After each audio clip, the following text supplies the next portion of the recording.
Welcome back from Charleston. Let's turn now to the economy. Senator Sanders, you released a tough new ad last week in which, without mentioning Secretary Clinton by name, you talk about two Democratic visions for regulating Wall Street. Quote, one says it's okay to take millions from big banks and tell them what to do. My plan, break up the big banks, close the tax loopholes, and make them pay their fair share. What do you see as the difference between what you would do about the banks and what Secretary Clinton would do? The first difference is I don't take money from big banks. I don't get personal speaking fees from Goldman Sachs.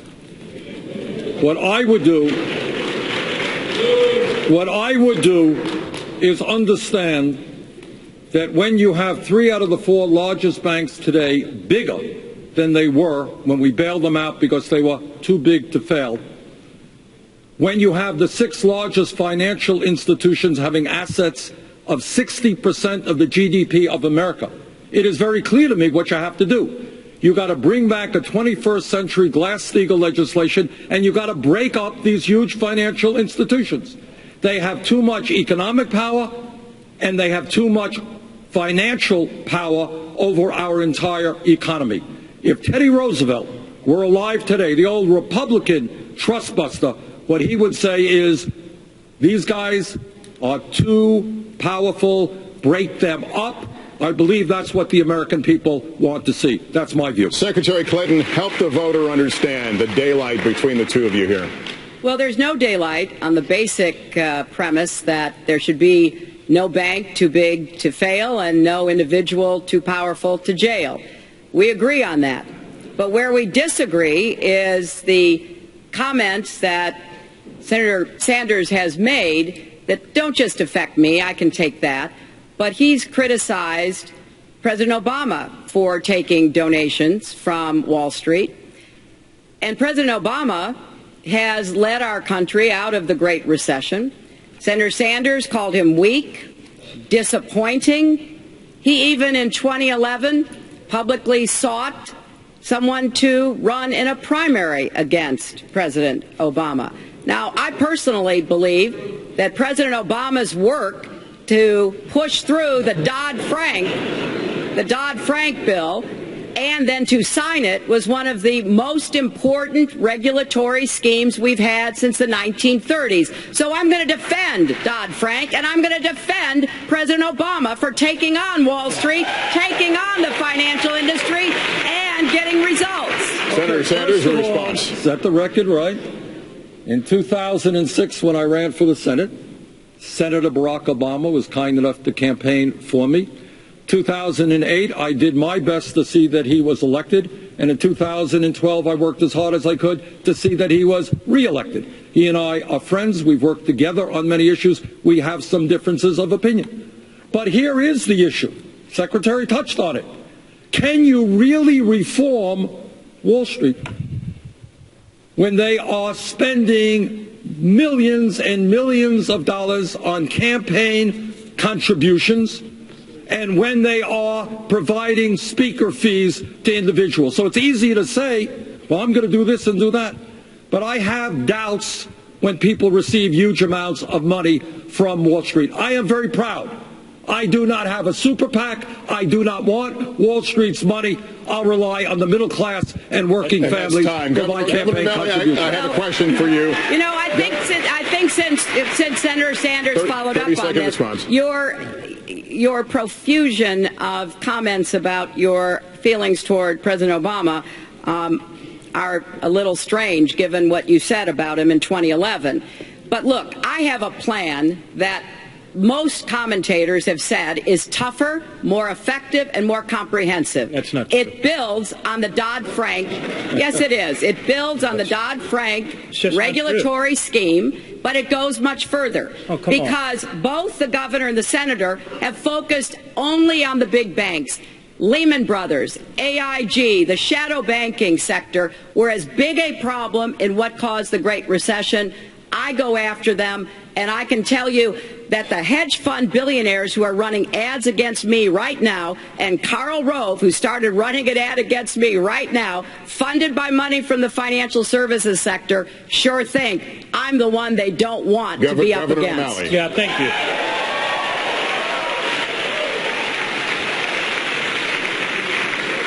Yeah, Lester, what Secretary Clinton just said is actually not true. What I have put forward a plan that would actually put cops back on the beat of Wall Street. I have put forward a plan that was heralded as very comprehensive and realistic. Look, if a bank robber robs a bank and all you do is slap him on the wrist, he's just going to keep robbing banks again. The same thing is true with people in suits. Secretary Clinton, I have a tremendous amount of respect for you. But for you to say there's no daylight on this between the three of us is also not true. I support reinstituting a modern version of Glass-Steagall that would include going after the shadow banks, requiring capital requirements that would force them to no longer put us on the hook for these sorts of things. In prior debates, I've heard you even bring up, now you bring up President Obama here in South Carolina in defense of the fact of your cozy relationship with Wall Street. In an earlier debate, I heard you bring up even the 9/11 victims to defend it. The truth of the matter is, Secretary Clinton, you do not go as far as reigning in Wall Street as I would. And the fact of the matter is the people of America deserve to have a president that's on their side, protecting the Main Street economy from excesses on Wall Street, and we're just as vulnerable today. 30-second response. Yes, well, First of all, Paul Krugman, Barney Frank, others have all endorsed my plan. Secondly, we have Dodd-Frank. It gives us the authority already to break up big banks that pose a risk to the financial sector.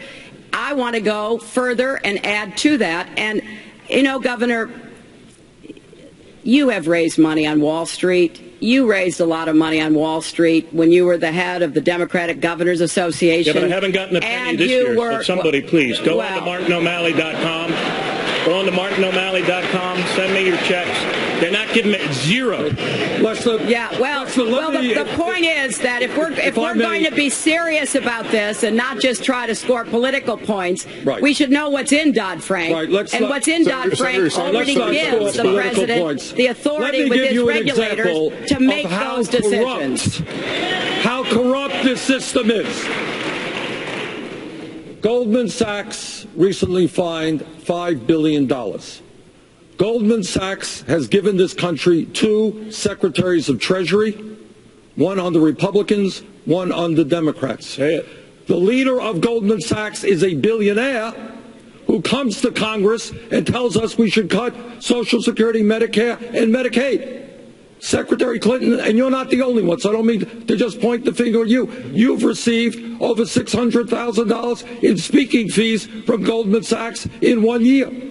I find it very strange that a major financial institution that pays $5 billion in fines for breaking the law, not one of their executives is prosecuted, while kids who smoke marijuana get a jail sentence. Time, Andrea. Well, the last point on this is, Senator Sanders, you're the only one on this stage that voted to deregulate the financial market in 2000, to take the cops off the street, to use Governor O'Malley's phrase, to make the SEC and the Commodities Futures Trading Commission no longer able to regulate swaps and derivatives, which were one of the main cause of the collapse in 2008. So there's plenty of problems that we all have to face together.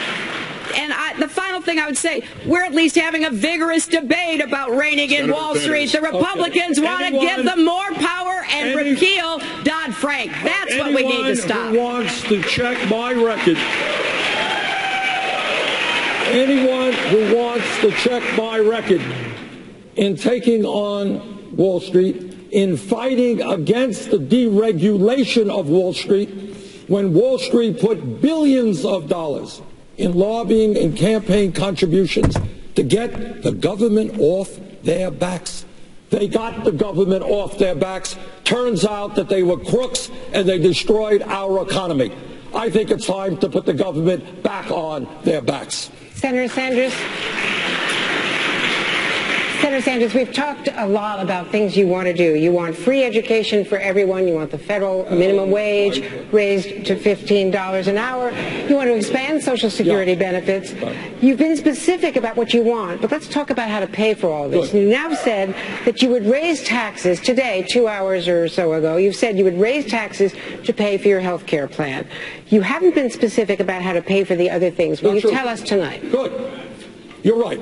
I want to rebuild our crumbling infrastructure, create 13 million jobs. We do that by doing away with the absurd loophole that now allows major profitable corporations to stash their money in the Cayman Islands and not in some years pay a nickel in taxes.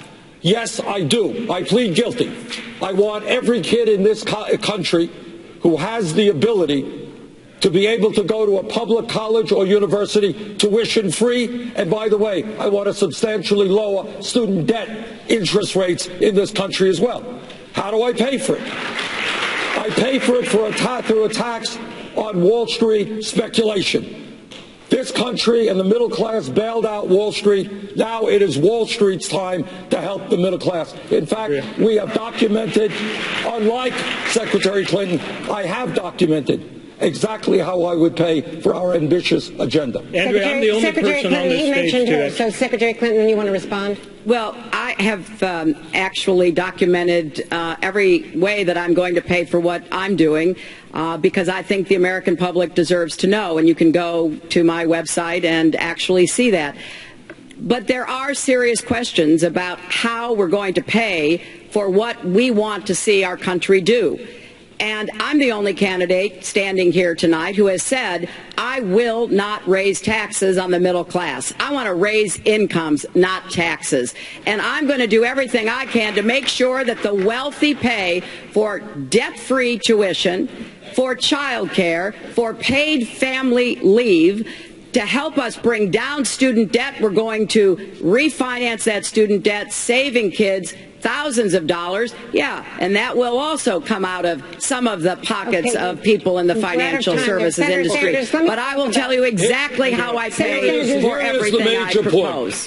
Here is the major point. Let me ask you a question about taxes, because the most Googled political issue in the last month was taxes. Now, in your health care plan, the plan you released tonight, you would not only raise taxes on the wealthy. The details you released indicate you would raise taxes on the middle class also. Is that correct? What is correct, and I'm disappointed that Secretary Clinton's campaign has made this criticism. It's a Republican criticism. Secretary Clinton does know a lot about health care. And she understands, I believe, that a Medicare for All single-payer program will substantially lower the cost of health care for middle-class families. So what we have got to acknowledge, and I hope the Secretary does, is we are doing away with private health insurance premiums.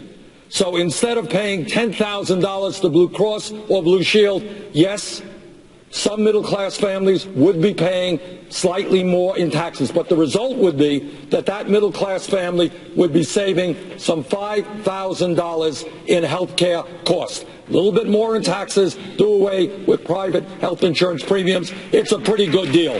Senator, let me just follow up on that, because on Meet the Press on December 20th, you said that you would only raise taxes on the middle class to pay for family leave. And having said that, now you say you're going to raise middle-class taxes to pay for health care as well. Is that breaking your word? No, it is not breaking my word. It's one thing to say I'm raising taxes. It's another thing to say that we are doing away with private health insurance premiums. So if I save you $10,000 in private health insurance and you pay a little bit more in taxes, in total, there are huge savings in what your family is spending. Senator, I'm the only person on this stage that's actually balanced a budget every year for 15 years. I was mayor for 8 years. I did that as well. Okay, so that was 8 years. Yes. And, Senator, but I actually did it during a budget downtime, during a recession.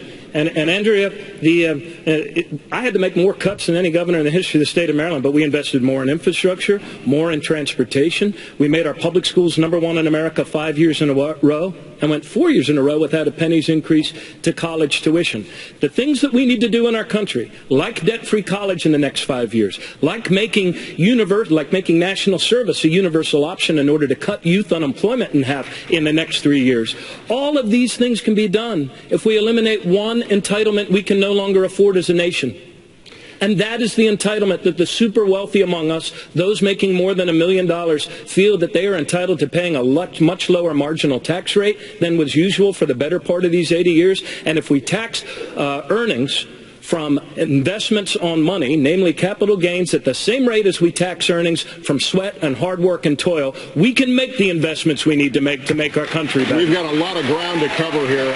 Many Democratic voters are passionate about the need to do something to combat the threat of climate change, including the team of scientists from YouTube's Minute Earth channel. Here's their take. Hello from Minute Earth. Fossil fuels have long kept our cars moving and our light bulbs lit. But we now know that burning these fuels releases heat-trapping gases that are warming the planet, causing seas to rise and contributing to extreme weather events like South Carolina's devastating flooding last year. Fighting human-caused climate change means giving up our global addiction to fossil fuels and shifting the bulk of the world's energy supply to alternative sources. Some countries have acted decisively to make this transition, but here at home we still get a whopping 82% of our energy from coal, oil, and natural gas. In the U.S., political gridlock, pressure from industry lobbyists, and insufficient R&D have made an already tough battle against climate change even tougher. Bernie Sanders, Americans love their SUVs, which spiked in sales last year as gas prices plummeted. How do you convince Americans that the problem of climate change is so urgent that they need to change their behavior? I think we already are. The younger generation understands it instinctively.